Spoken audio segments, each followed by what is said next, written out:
Salut Donald, bonjour à tous. Aujourd'hui on revient sur le premier mandala, hymne 187, adressé à Pitou.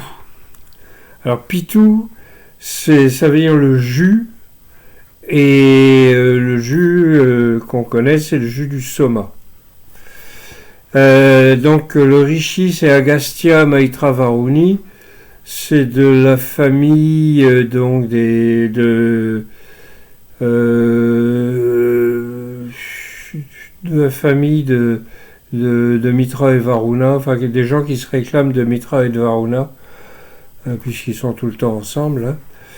Donc voilà, un hymne adressé à Pitou, donc le jus. Alors, j'y vais. Maintenant, je glorifierai Pitou qui est le support de la grande force. Par sa puissance, Trita a déchiré le membre de Vritra. Ouh. Alors, je regarde qui est Trita déjà, je ne sais plus. Le troisième, oui. Ouais. L'esprit des eaux. C'est un allié d'Indra. Donc je recommence. Maintenant je glorifierai Pitou, qui est le support de la grande force. Par sa puissance, Trita a déchiré le membre de Vritra. Quel membre? Je ne sais pas de quoi il parle là. Ô Pitou, ô délice, ô miel, ô Pitou, nous t'avons choisi, il nous a protégés, ô toi qui es né. Il nous a protégés. Viens vers nous, ô Pitou amical, avec des bienveillantes aides. Toi qui donnes du plaisir et qui n'es pas... Bien, alors qu'il est là, je recommence. Viens vers nous, ô Pitou amical, avec de bienveillantes aides. Toi qui donnes du plaisir et qui n'es pas malveillant, l'ami, le très cher, l'unique. Ces jus qui sont à toi sont diffusés à travers les mondes. Ils sont comme les vents qui sont dans le ciel. Ces dons de toi, ô Pitou, sont très doux, ô Pitou. Les douceurs de ces jus avancent comme ceux qui ont un coup puissant. Alors ça, c'est les taureaux. Ô Pitou, en toi... Je recommence. En toi, ô Pitou, se trouve l'esprit des grands dieux. Il a créé la bienveillance avec la lumière. Il a tué le serpent avec ton aide. Quand tu es allé dans la lumière des montagnes, là tu nous as convenablement préparé, ô Pitou. Au miel, la boisson accessible pour les hommes. La boisson accessible, c'est le soma. Quand les eaux fertilisent les plantes, nous en consommons la meilleure part. Ô Vapati devient opulent. Ah, Vapati, je ne me souviens plus qui c'était. Alors, qui est-ce? Qui a le vent comme allié. Ah, Pati, d'accord. Oui. Qui a le vent comme allié. Bon, bah, c'est quelqu'un. Quand les eaux fertilisent les plantes, nous les consommons. Nous en consommons la meilleure part. Au Vapati, c'est donc un des qualificatifs de Pitou. Devient opulent. Quand nous te partageons au soma, ah bah carrément là, mélangé au lait, mélangé au grain. J'avais fait une faute.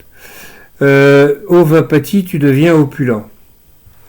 Ô plante, sois le gâteau du grain gras qui élève, bon pour la santé. Ô Vapati, devient opulent. Alors le grain, je vais voir de quoi il parle là. Hop. Une friandise populaire. Ah oui. Oui, parce qu'ils offraient des petits gâteaux aussi. Ils mettaient des petits gâteaux dans le feu, comme on versait une cuillerée de soma dans le feu aussi pour l'offrir à Agni, et qui faisait transmettre aux autres dieux concernés. Là, Pitou, c'est donc le jus de Soma qui est devenu un dieu.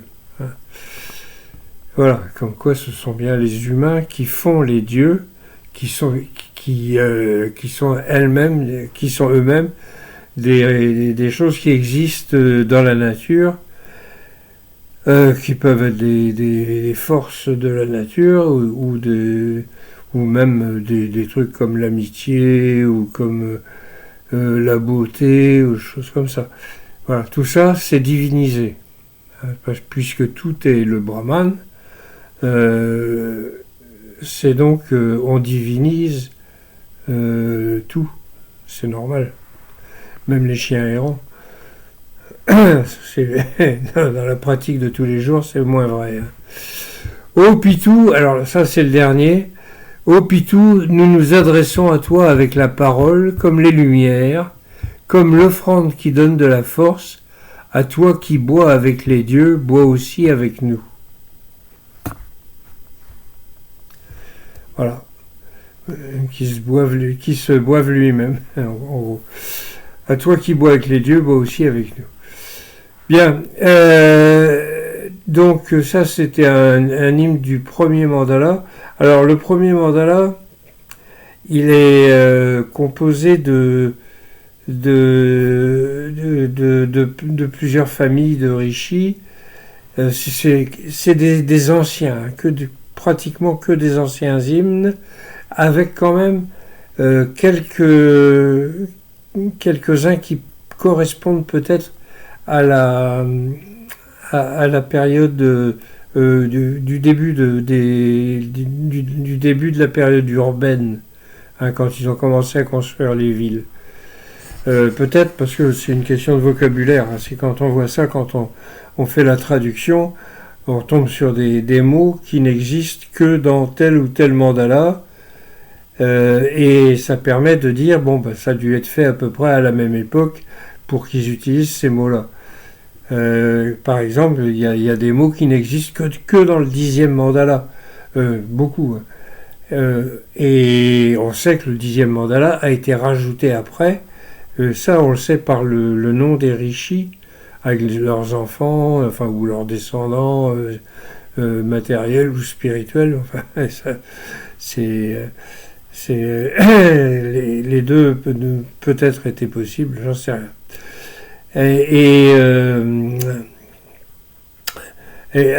Voilà. Donc, par le vocabulaire, on arrive à se dire ça c'est à peu près de telle période. Bon, alors en plus il y a la guerre des 10 rois, il y a tous les mythes et tout ça qui sont vraiment très anciens. Mais là, dans le premier, c'est un petit peu j'aurais tendance à dire que c'est plutôt une présentation de ce qu'était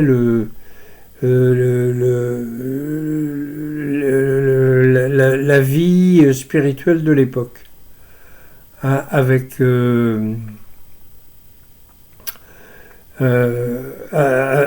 des on reviendra là-dessus. On reviendra là-dessus, mais c'est plutôt ça. Voilà. J'en suis pas totalement persuadé. C'est pas que j'hésite ou autre chose, mais tout a un sens. Le Rig Veda n'est pas un truc où on a pris les hymnes à gauche et à droite et hop, allons-y, on transmet ça pour les générations futures. Non, ça a été réfléchi, pensé, et les Indiens font pas les choses comme ça à moitié pour le plaisir. Donc, quand la dernière compilation a été faite, ou l'avant-dernière, parce que là, il était dans l'avant-dernière,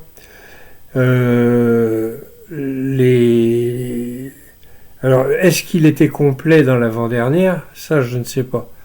Parce que il fait 191 hymnes, et le dernier, qui a été rajouté bien après, fait 191 hymnes aussi. Hein, c'est les deux, les deux couvertures, si vous voulez. C'est comme les couvertures d'un bouquin. Hein. Le dernier mandala nous donne plein de petits détails techniques et plein d'infos sur la société de l'époque. Et le premier, c'est des hymnes plus anciens et plus branchés spiritualité que dans le dernier, où quelquefois il n'y en a pas du tout. Voilà. Bon, mais est-ce qu'il y a eu, est-ce que ça a été fait avec, pourquoi 191 hymnes? Pourquoi ça, c'est le truc qui m'obsède un petit peu. Pourquoi 191? Pourquoi pas 192 ou 218 ou 28 ou 4025? Pourquoi ces chiffres-là? Il y a une raison. Bon, si quelqu'un a une idée. Alors, si, oui, justement, si quelqu'un a une idée, si quelqu'un a des infos, si vous avez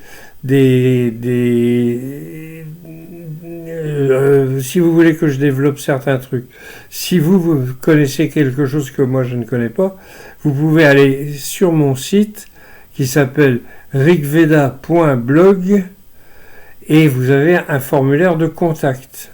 Si vous êtes fauché aussi, vous pouvez me contacter. Vous